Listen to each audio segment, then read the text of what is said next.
মধ্যপ্রাচ্যের তপ্ত মরুভূমির নিচে ইরানের দুর্ভেদ্য পাহাড়ের গভীরে আজ এমন এক সমীকরণ লেখা হচ্ছে যা বদলে দিচ্ছে বিশ্ব রাজনীতির চেনা মানচিত্র। ডোনাল্ড ট্রাম্প, যিনি একসময় ইরানকে সর্বোচ্চ চাপে রাখার হুঙ্কার দিয়েছিলেন, তাহলে আজ তিনি কেন তার সহযোগীদেরকে বলছেন, আমি আর এই যুদ্ধ টানতে চাই না? কেন মাত্র ৪ থেকে ৬ সপ্তাহের মধ্যে তিনি সব গুটিয়ে নিতে মরিয়া? উত্তরটা লুকিয়ে আছে ইরানের সেই রহস্যময় পাহাড়ের গভীরে, যেখানে পারমাণবিক সক্ষমতার এক নতুন সমীকরণ তৈরি হয়েছে।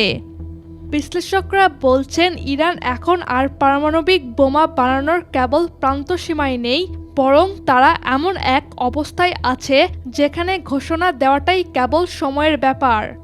আন্তর্জাতিক পরমাণু শক্তি সংস্থা সতর্ক করেছে যে ইরানের কাছে বর্তমানে যে পরিমাণ সমৃদ্ধ ইউরেনিয়াম আছে তা দিয়ে কয়েক সপ্তাহের মধ্যেই অন্তত ৩টি শক্তিশালী বোমা তৈরি সম্ভব।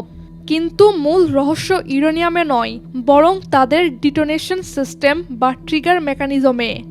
গত ২ দশকে ন্যানো টেকনোলজি এবং 3D মেটাল প্রিন্টিংয়ে ইরান যে অভাবনীয় উন্নতি দেখিয়েছে, তাতে তারা বোমার প্রতিটি অংশ আলাদাভাবে প্রস্তুত করে রেখেছে। আক্ষরিক অর্থে বোমাটি হয়তো অ্যাসেম্বল করা নেই, কিন্তু এর প্রতিটি কলকবজা এখন রেডি টু কুক অবস্থায় গোপন আস্তানায় ছড়িয়ে রাখা হয়েছে। ইরানের হাতে থাকা খাইবার ব্যালিস্টিক মিসাইলগুলো কেবল ইসরায়েলকে ভয় দেখানোর খেলনা নয়। এই মিসাইলগুলোর নকশা এবং গতি বিশ্লেষণ করলে দেখা যায় এগুলো মূলত কৌশলগত পারমাণবিক ওয়ারহেড বহনের জন্যই তৈরি। যখন একটি দেশ হাইপারসনিক প্রযুক্তিতে বিশ্ব সেরাদের কাতারে চলে আসে, তখন একটি পারমাণবিক অস্ত্রকে ছোট করে মিসাইলের মাথায় বসানো তাদের জন্য ডাল ভাতের মতো সহজ।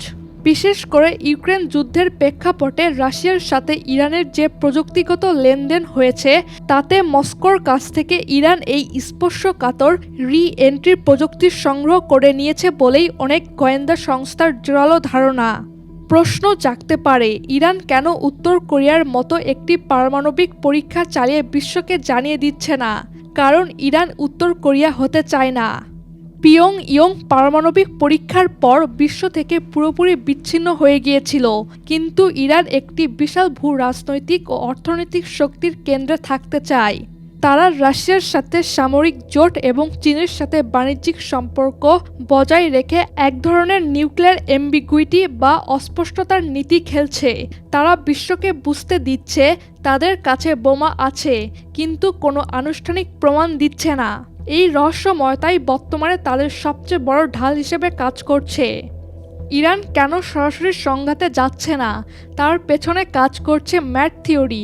ইরান জানে তারা ইসরায়েলকে মানচিত্র থেকে মুছে দিতে পারলেও আমেরিকার মূল ভূখণ্ডে আঘাত হানার মতো আইসিবিএম এখনও পর্যাপ্ত নয়।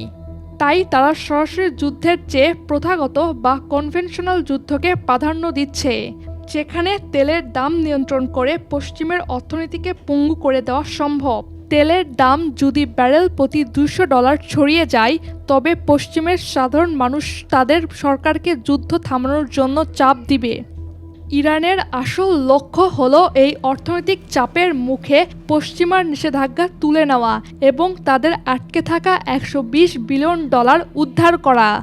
পরিশেষে ইরান এখন আর কেবল একটি আঞ্চলিক রাষ্ট্র নয়, বরং একটি অঘোষিত পারমাণবিক নিয়ন্ত্রক। ট্রাম্প বা নেতানিয়াহু কেন বারবার বড় হামলা থেকে পিছিয়ে আসছে? কারণ তারা জানেন ইরানের পাহাড়ের গভীরে এমন কিছু আছে যা হয়তো পুরো তেল আবিবকে ছাই করে দেওয়ার জন্য যথেষ্ট। তারা পারমাণবিক বোমা ফাটায় না, কিন্তু তাদের আঙুল সবসময় বোতামের পাশেই থাকে। বিশ্বকে এখন এই নতুন সত্যটি মেনেই মধ্যপ্রাচ্যের ভবিষ্যৎ ছক আঁকতে হবে, কারণ পারমাণবিক অস্ত্রের চেয়েও শক্তিশালী হলো সেই অস্ত্রটি কাছে আছে বলে বিশ্বাস করানোর সক্ষমতা।